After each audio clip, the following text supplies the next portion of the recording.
नमस्कार. आजच्या कथेचं नाव आहे एका स्त्रीचं सौभाग्य, जे की प्रत्येक स्त्रीच्या अगदी जवळ असलेलं सौभाग्य. तर लोक म्हणतात स्त्रीचं सौभाग्य तिच्या कपाळावर असतं, पण खरं तर सौभाग्य तिच्या मनात आणि आयुष्याच्या जगण्यात. जे लग्न झाल्यानंतर तिचं आयुष्य बदललेलं असतं, त्या जगण्यात दडलेलं असतं. ती जेव्हा माहेरातून निघाली तेव्हा हातात थोडीशी स्वप्न होती, जी प्रत्येक मुलगी लग्नानंतर स्वप्न घेऊन आपल्या सासरी आलेली असते. आणि डोळ्यात थोडीशी भीती. आईने ओटीत कुंकू घालताना एकच वाक्य सांगितलं होतं, सहन कर, पण स्वतःला विसरू नकोस. सहन करणं हे तर एका स्त्रीसाठी खूप जवळचा विषय. लग्नानंतर तिला सगळं मिळालं. जे बाहेरून दिसतं तसं नसतं, घर, संसार, नाती. पण जे आतून लागतं ते मात्र कुणालाच दिसत नव्हतं किंवा दिसत नाही. ती पहिली उठायची, सगळ्यांची काळजी देखील घ्यायची, सगळं आवरायची आणि शेवटी झोपायची. दिवसभर काम करून तिचं थकणं कुणाला जाणवतही नव्हतं, कारण तिचं हसणं सवयीनं आलं होतं. सौभाग्यवती म्हणून ओळख होती तिची. जसं लग्नानंतर प्रत्येक स्त्रीची ही सौभाग्यवती म्हणूनच ओळख असते. पण तिने कधी विचार केला नव्हता की मी आनंदी आहे का? कधी कधी ती आरशात पाहायची आणि स्वतःलाच ओळखू शकत नव्हती. पूर्वीची ती हसरी, स्वप्नाळू मुलगी कुठेतरी मागे राहिली होती. एक दिवस सहज कोणीतरी विचारलं, तुला काय आवडतं? या प्रश्नानंतर अगदी ती थांबली,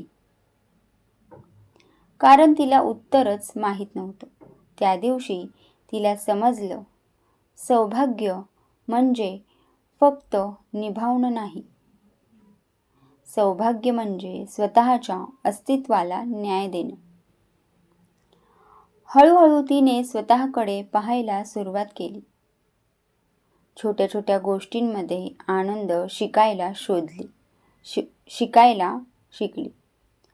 नाही म्हणायची हिंमत मिळवली आणि मलाही हवं आहे हे सांगायला शिकली. ती बंडखोर अजिबात झाली नाही, पण ती हरवलेलीही नाही. आज लोक तिला पाहून म्हणतात, तू खूप नशीबवान आहेस. कारण तिने स्वतःला आत्मविश्वास तर पाहिलाच, पण त्या जिद्दीवर तिने तिचं बिझनेस हा सक्सेसफुल केला. ती फक्त हसते कारण तिला माहीत आहे तिचं सौभाग्य कोणी दिलेलं नाही, तर तिने स्वतः घडवलेलं आहे. आणि खरं सौभाग्य स्त्रीच्या हातात असलेले चुडा किंवा कपाळावरचं कुंकू किंवा लोकांची शाबासकी नसते, तर खरं सौभाग्य स्वतःवर असलेला विश्वास असतो. कारणच त्या विश्वासाच्या जोरावर ती कुठल्या कुठे पोहोचू शकते हे आपण पुढे पाहूया. सौभाग्य हे कुंकू आणि चुड्यामध्ये तर असतंच. त्या परंपरेत, त्या श्रद्धेत तिची मुळं घट्ट रोवलेली होती. पण हळूहळू तिला एक गोष्ट उमगली. कुंकू कपाळावर शोभतं, चुडा हातात खणखणतो, पण आयुष्य उभं राहतं ते आपल्या आत असलेल्या आत्मविश्वासावर. प्रत्येक स्त्रीमध्ये नारीशक्ती असते. ती जन्मतःच सामर्थ्यवान असते. फक्त कधीकधी ती शक्ती झाकली जाते. जबाबदाऱ्यांखाली, अपेक्षांखाली तिला फक्त एक गोष्ट लागते, स्वतःमधली हिंमत, स्वतःला ओळखण्याची. त्या दिवशी तिने तो आत्मविश्वास जागा केला, स्वतःवर विश्वास ठेवला आणि जे सौभाग्य फक्त निभावण्यात अडकलं होतं ते तिने आपल्या हातांनी भाग्यात बदललं. आज ती सुखी आहे कारण ती यशस्वी आहे. तिने मोठं काहीतरी केलेलं आहे, स्वतःचं अस्तित्व सिद्ध केलेलं आहे.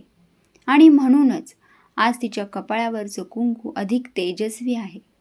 हातातला चुडा अधिक अभिमानानं खणखणतो आहे, कारण आता त्या सौभाग्यामागे तिचा स्वतःचा आत्मविश्वास देखील उभा आहे. आजची ही सुंदर कथा कशी वाटली नक्कीच कमेंटमध्ये सांगा. तुम्हाला जर कथा आवडत असतील तर नक्कीच चॅनलला लाईक, शेअर आणि सबस्क्राईब करा, जेणेकरून मी असेच सुंदर सुंदर कथेंचे व्हिडिओ अपलोड केल्यानंतर सर्वात पहिल्यांदा तुम्हाला नोटिफिकेशन मिळेल. श्री स्वामी समर्थ.